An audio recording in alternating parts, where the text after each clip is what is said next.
নমস্কাৰ সকলোকে মোৰ ইউটিউব চেনেলটোলৈ স্বাগতম জনাইছোঁ। লগতে মোৰ ইউটিউব চেনেলটো সকলোৱে ছাবস্ক্ৰাইব কৰি দিব বুলি আশা ৰাখিলোঁ।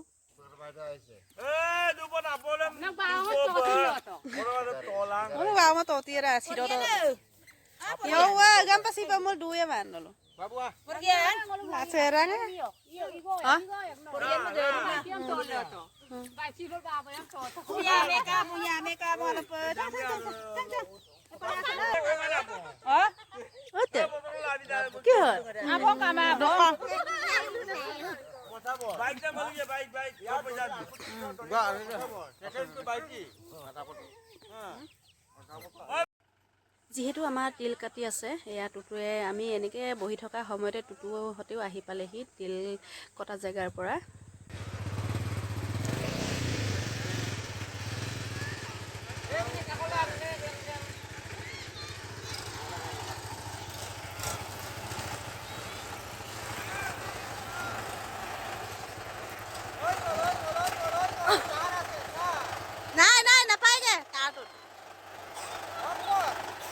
বুৰ্বককে নাতে